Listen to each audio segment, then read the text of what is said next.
Buenas tardes, queridos amigos. Soy Juan Benito Rodríguez Manzanares, Gran Maestre Mayor de la Real Orden Poético-Literaria Juan Benito y creador de la Rima JB y codificador de la lengua artificial Balchover.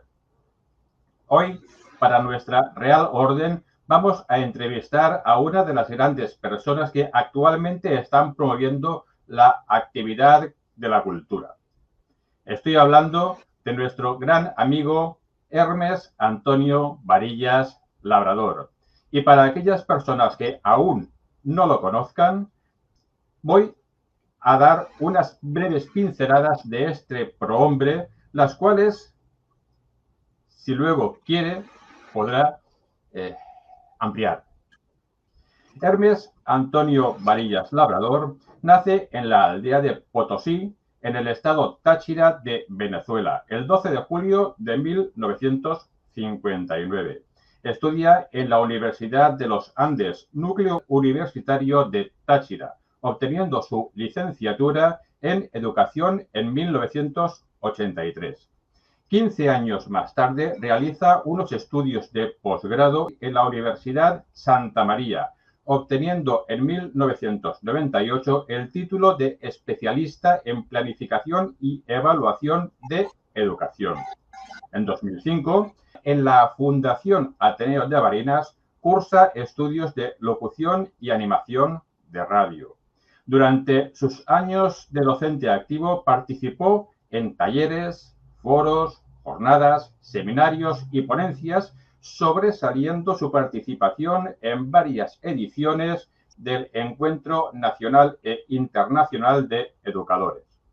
Se desempeñó como profesor de aula, como coordinador, como subdirector, como director y finalmente como supervisor en funciones de encargaduría. Su experiencia laboral la desempeñó en casi todos los niveles del sistema educativo: básica, media, diversificada, profesional y universitaria en pre y posgrado. Con 28 años de servicio es jubilado del Ministerio de Educación y actualmente es productor nacional independiente, conductor de programas de temática cultural y educativa, siendo Formando Ciudadanía y El Arcoíris de los Niños lo más emblemático. Con respecto a la Rima JB, apenas en 2 años de implicación y promoción de la misma se ha consolidado como un magnífico jotavero, contando con una producción que supera los 200 JBs. Y además, debo decir que tuve el inmenso placer de conocerlo en mayo en Colombia, durante los días que duró el 5º Congreso Internacional de la Rima JB, y puedo decir que es una gran persona, muy culta, instruida y con una agradable conversación. Toda una gran persona y todo un gran personaje. Buenos días para usted, que serán, como me ha dicho antes, sobre las 11 más o menos, estimado amigo Hermes Antonio Varillas Labrador. Si quiere añadir algo más a lo que he dicho en la presentación, tiene la palabra. Bien, buenos días o buenas tardes o buenas noches, dependiendo de la hora que corresponda a la audiencia. Muy sucinta la breve o la reseña histórica. No me gusta hacer mucho alarde acerca de mi autobiografía, sin embargo, pues eso es lo que corresponde. Lo que corresponde a un educador es tratar de abonar un terreno que vaya en pro de la cultura y en pro de la educación, y ese ha sido siempre mi derrotero.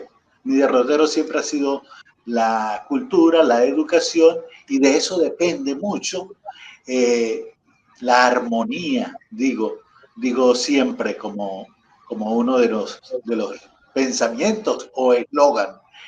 Es dependiendo de la cultura y de la educación que podemos consolidar conciencia en los pueblos y de esta manera conseguir valores de valores morales, valores espirituales que vayan en pro de un desarrollo cónsono. Y esto es importante decirlo. La cultura y la educación es parte de ese humanismo que nos permiten lograr una paz en el orbe. Esto un poco para hacer una especie de colofón a esa síntesis curricular.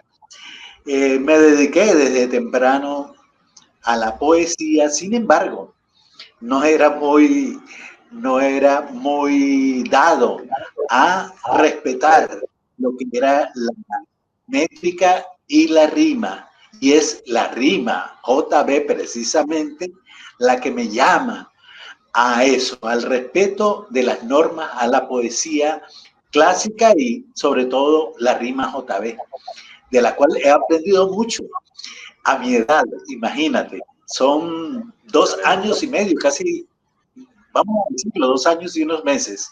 2 años y unos meses experimentando una nueva experiencia que es la rima JB y la que me ha permitido la creatividad y renovar mi ímpetu hacia la poesía. De la poesía, ¿qué puedo decir? De la poesía puedo decir que es una herramienta valiosísima. Podemos abarcar todo tópico o todo ámbito de la vida humana, del quehacer humano, mediante la poesía.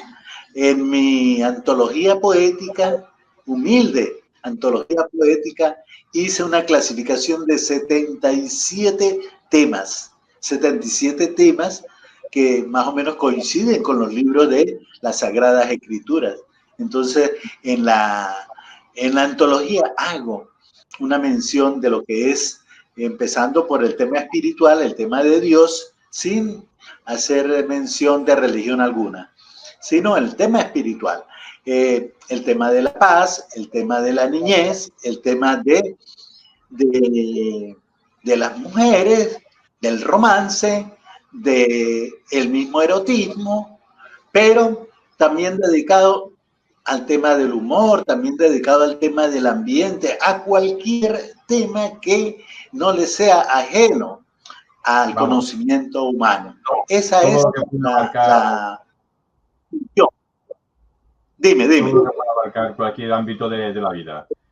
Si le parece, comenzamos con las preguntas propiamente dichas de la entrevista. La primera será, ¿cómo definiría usted su paso profesional de tantos años por la enseñanza?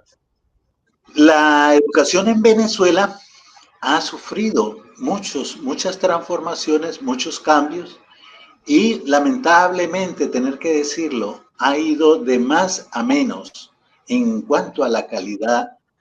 Y como lo dices tú en el resumen curricular, tuve la fortuna de haber laborado en casi todos los niveles educativos. En el único que no pude laborar fue en preescolar, en educación inicial, pero tuve el privilegio de pasar por todos los niveles de la educación. La educación indudablemente es una fórmula que permite a los pueblos el desarrollo, permite a los pueblos el conocer sus derechos y lograr una armonía en la sociedad.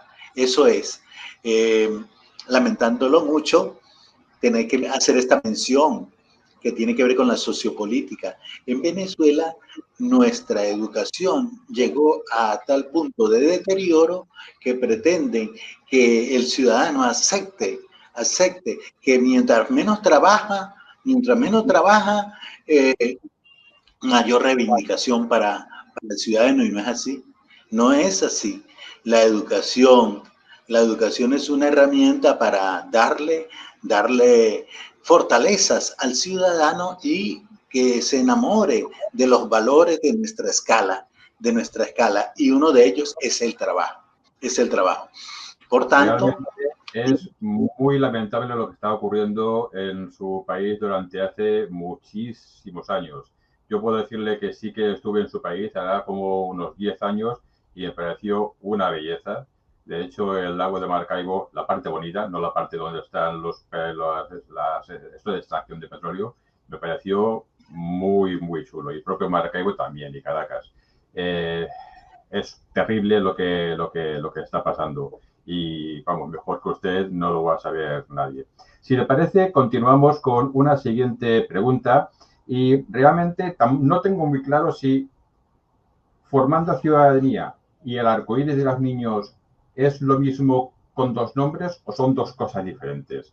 Ahora nos lo va a explicar ahora, nos lo comenta y además, ¿cómo nació en usted la idea de este proyecto o de estos dos proyectos?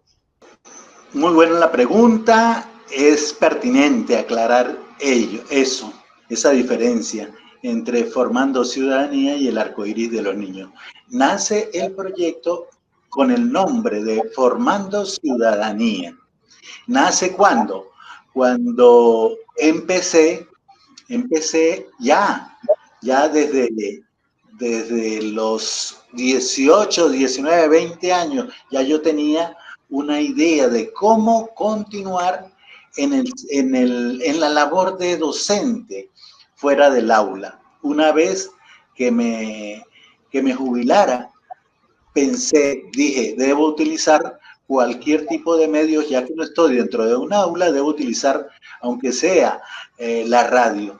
Ahí comenzó Formando Ciudadanía, porque resulta que nosotros en las aulas criticábamos mucho la labor de antiescuela que hacen los medios de comunicación. Y por tanto yo dije, bueno, ¿por qué criticar? ¿Por qué no ir hasta allá, hasta la radio y hacer radio educativa? Y eso fue lo que me propuse con ese programa, Formando Ciudadanía.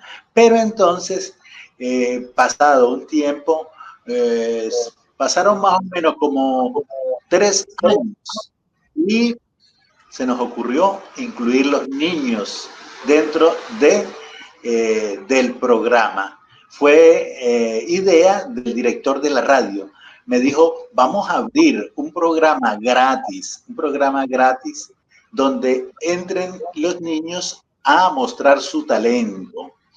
En la localidad donde vivía y donde funcionaba la emisora, que la cerró. Este régimen cerró esa emisora.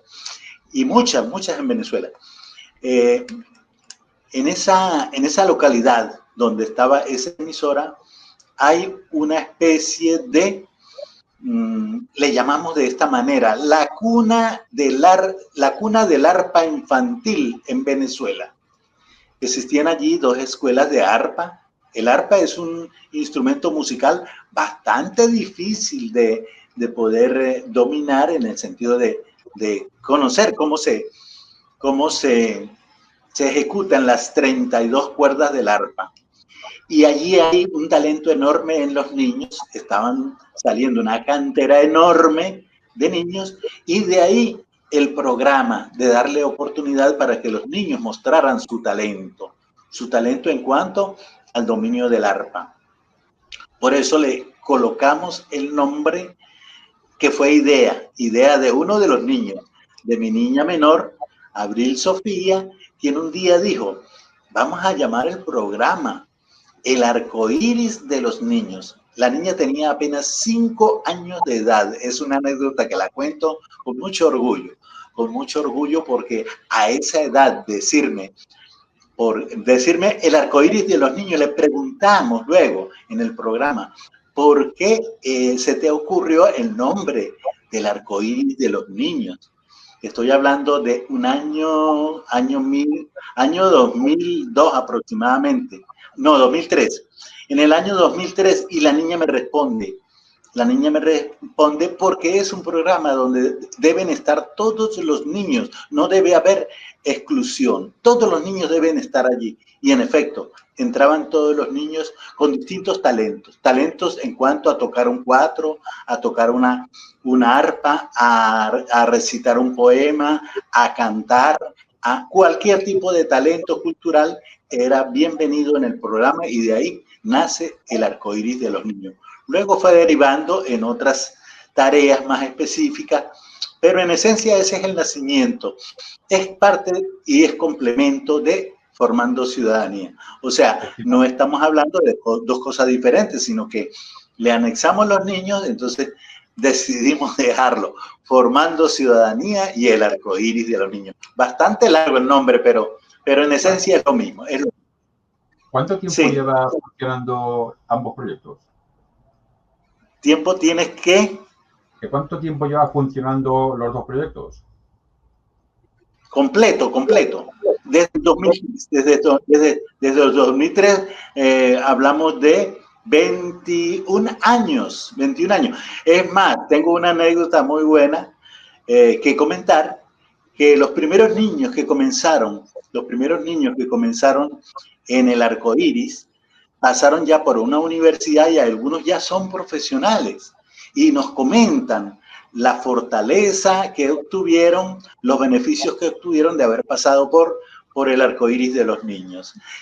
Sobre todo el dominio de la voz, el dominio de escena, muchas cosas que ellos ven como gran fortaleza en el arcoíris de los niños. Sobre todo un dominio del léxico del castellano, del idioma. Eso es importantísimo, porque hacemos esa labor de resaltar mucho el conocimiento de términos nuevos, de vocablos nuevos que ellos mismos por su propia cuenta van consultando, van indagando y lo van haciendo propio, se van empoderando del idioma. Es una manera de empoderarse del idioma castellano.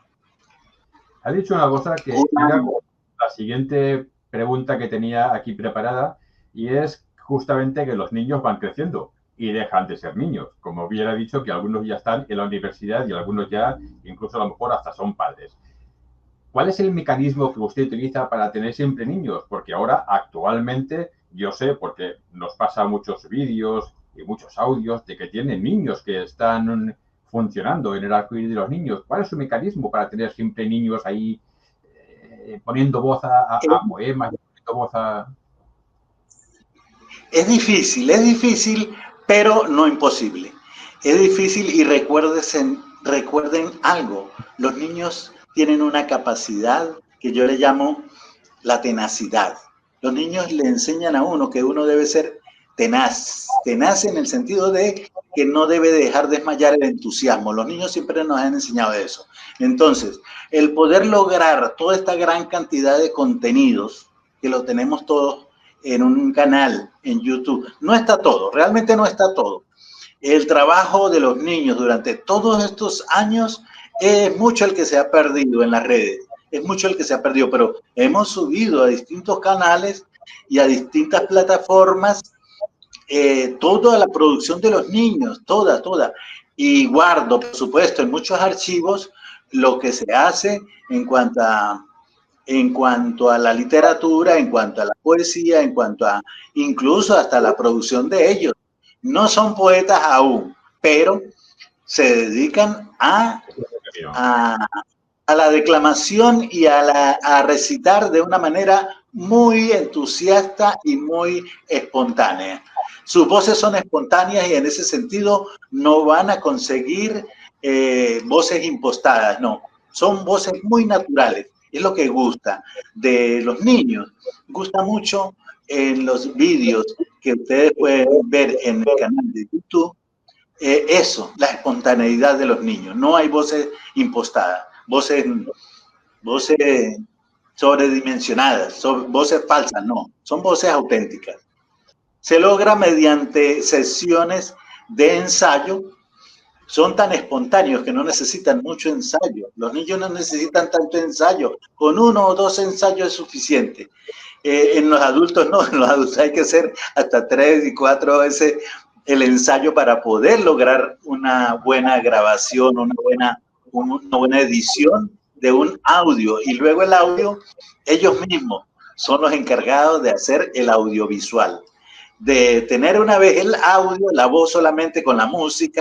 Entonces viene una fase que es el empezar a seleccionar imágenes para colocar de fondo con la música, y es lo que nosotros llamamos audiovisual. No lo llamamos vídeo porque no contamos con una filmadora, pero eso quisiéramos, tener un equipo de filmación para poder hacer todo este trabajo y no tener que presentar imágenes. Pero no, está bien, el audiovisual también es algo muy válido. El audiovisual también es algo muy válido.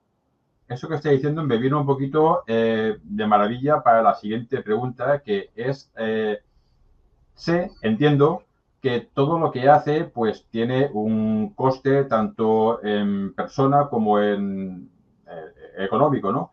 Entonces, ¿qué podría decir a quien nos vaya a escuchar para que pueda colaborar de alguna manera? Y casi a lo mejor el principal, ¿qué podría decirle al gobierno, tanto venezolano como de otros países, o no sé, o empresas privadas, empresas públicas, para que apoyen el arco iris de los niños y formando ciudadanía? Compleja la pregunta. Bueno, una pregunta bastante complicada, bastante comprometedora, bastante espinosa, porque hablar de ese tema, de la economía, de los recursos que se utilizan en nuestra labor, es algo que da incluso hasta cierta tristeza, cierto dejo de tristeza, porque es que en Venezuela no hay apoyo gubernamental para este tipo de iniciativa. Nosotros tenemos una iniciativa, y me disculpa que lo diga y no hago alarde de esto, no quiero hacer alarde, pero somos casi una especie de proyecto sui generis. Sui generis, ¿por qué? Porque no veo en otra parte algo parecido. Y lo importante es esto, que no somos egoístas, hemos llevado esta experiencia a distintas instituciones, a las instituciones educativas sobre todo, para que emulen, para que traten de seguir o mejoren nuestra iniciativa y hagan algo mejor. Y sin embargo, no hay apoyo gubernamental, no lo hay. Y es lamentable. Esta iniciativa me la han pedido por escrito todo y yo la he cedido con sus bases, con sus actividades, con sus estrategias, con todo planificado. Yo soy planificador. Mi especialidad es la planificación. Luego, quisimos dar esto a varias alcaldías, a varias gobernaciones, y no hemos conseguido, lamentablemente, alguien que se dedique a sacarle provecho a esto. ¿Por qué lo estoy diciendo? Porque nosotros contábamos en Venezuela con una herramienta muy importante, que eran las canaimas. Las canaimas vienen siendo mini computadoras que se le repartieron a los niños en las escuelas. Y ahí tenían una herramienta, por lo menos la computadora para ellos crear. Y eso busquemos hoy en día en Venezuela esas mini computadoras, mini lactos. Los niños dieron un uso no mis niños, no estoy hablando de mis niños, sino los niños en las escuelas dieron un uso verdaderamente atroz. La finalidad para esas mini lactos fue para otro, menos para crear ellos, que dentro de los pilares de nuestro sistema educativo se establece el crear con tecnología, el uso de la tecnología para la creatividad y la innovación. Entonces, hablar de financiamiento, no. Nosotros estamos aruñando, como se dice en términos criollos. Es prácticamente de mi peculio y de unos docentes, 2, 3, 4 docentes que a veces me colaboran, no todo el tiempo, pero prácticamente todo sale de nuestro peculio. No me gusta pedirle a los representantes porque no, los representantes no deben hacer un gasto, deben obtener un beneficio de lo que hacen los niños, y entonces a veces nos colaboran mucho de afuera y nos envían, qué sé yo, una dádiva de $50. No es que todo el tiempo lo hacen, no, algunas personas lo hacen, y con eso decidimos darle a los niños cualquier tipo de ayuda, sobre todo en la parte de de confites, de confitería. Y bueno, hablar de esto es triste, es lamentable y dan ganas hasta de llorar, pero esto no. Para mí los niños son la prioridad. Para mí los niños son la prioridad. Es importante o va a causarle o va a llevarle un poquito de pena, pero eso de que las autoridades no ayuden en ámbitos culturales pasa en Venezuela, pasa en España y pasa en muchísimos países. O sea que eso es algo que yo creo que es un mal que nos come un poco a todos por los pies. Voy a hacer casi la que ya es la penúltima pregunta y es, de una manera breve, ¿cuáles son sus próximos proyectos? Sus próximos proyectos personales. Te diré algo y bueno, vuelvo otra vez con el tema sociopolítico. No me gusta hablar de esto porque esto es delicado. A la gente no le gusta que se le hable de esto. Yo tengo mucha fe que Venezuela ha de cambiar su rumbo y tendrá ya un gobierno que sea competente en este particular, en la parte educativa. Lo ha dicho la líder que, bueno, disculpe que hable de esta parte, la parte política.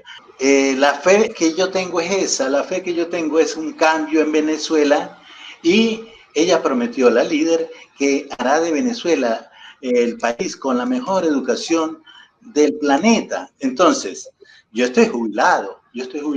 Yo he pasado el proyecto, le he pasado el proyecto a ella particularmente, le he entregado en un pendrive todas mis propuestas y una de ellas es esta, la parte educativa. Si queremos hacer de Venezuela un país con la primera educación del planeta, a la par con Finlandia, que es la que ocupa el primer lugar, hay que innovar en cuanto a la labor que debe seguir tanto el docente como los mismos actores y autores del hecho educativo. No hablamos solamente de los educadores, sino de todos los actores y autores del hecho educativo para que esto mejore, La educación hay que rescatarla indudablemente, por ahí se debe comenzar, Y otro detalle que es el tema del sector primario, que es la parte de la agricultura. Entonces, mi proyecto a futuro, dado que es posible y yo tengo fe que esto va a cambiar y tendremos entonces en Venezuela una realidad consona con nuestros recursos y que podamos darle a Venezuela la oportunidad de que todos los venezolanos trabajando con conciencia logremos rescatar esos valores, esa escala de valores y colocar a Venezuela en un sitial que lo merece. Yo pienso que una vez que se resuelve el problema de gobernabilidad en Venezuela, poder volver a las aulas. Yo pienso volver otra vez a las aulas universitarias, a comenzar desde ahí con una planificación que sea la que necesita Venezuela para colocarla en esa senda que está prometiendo nuestra líder, que es el primer lugar en educación, en calidad educativa. Eso es. Ojalá sea yo sueño, son sueños. Pues que los sueños se conviertan en realidad y si es posible que sea mañana, mejor que pasado mañana. Y si es posible que sea esta tarde, mejor que mañana. Ahora sí que estamos ya en la última pregunta y la última pregunta es, bueno, yo sé que recitar no es algo que a usted le guste mucho, pero así que no le voy a pedir que recite ninguna poesía, pero sí lo que le voy a pedir que nos diga qué es para usted y qué ha supuesto para usted la rima JB. Claro, esta era una pregunta que no podía faltar. Por supuesto, no podía cerrar esta entrevista sin obsequiarles parte de mis versos, que escribo humildemente. Y para mí, yo doy gracias a ver a un gran amigo que hago mención en este momento de Costa Rica, el amigo tico Fabio Robles, quien fue el que me trajo a la rima JB, fue el que me indujo a que entrara en la rima JB y me pareció muy interesante. Y compuse unos versos para esta entrevista, que puedo decir, son primicia, son primicia. Para el día 31 de octubre, para el día 31 de octubre tenemos planificado un evento que es el Día Mundial del Poeta Virtual. Yo no se lo iba a pedir, pero voy a acabar de citar. Antes de que continúe, ya que ha nombrado a Fabio, desde aquí quería darle a Fabio Robles Martínez todo mi gran apoyo y mis gracias inmensas, porque es una persona que desde muchos años, muchísimos años, está al lado de la Rima JB en todos los sentidos. Así que, gracias, Fabio. Continúe, por favor, Hermes. Vamos a ver si puedo mover esto de acá para poder hacer. Dice de esta manera los versos. Titulé el poema, que es un JB. Tenaces churumbeles. Por supuesto, la entrevista fue acerca de los niños y no podía dejarles por fuera. Tenaces en sus papeles, cual alados corceles, en un mundo de fantasía, por amor a la poesía. Por supuesto, es pedagogía, como una madre lo diría, con sus voces suave armiño, con ternura y con cariño. Al hablar de churumbeles, somos formando ciudadanía y el arco iris de los niños. Es de mi autoría y en voces para el Día Mundial del Poeta Virtual de mis nietos en Brasil. De eso no hablamos. Sofía Valentina y Sebastián Volcán. Ellos van a interpretar esa poesía. Y aclaro algo, lo de como una madre lo diría, es haciendo alusión a la Madre Teresa de Calcuta, quien aseguraba que los mejores profesores son los niños.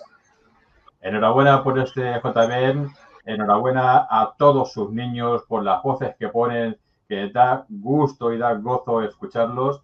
Y muchas gracias a usted, querido amigo Hermes Antonio Varillas Labrador, por habernos concedido estos minutos, por habernos concedido parte de su saber. Y si quiere despedirse, puede decir 2 palabras para despedirse y con esto acabamos el programa.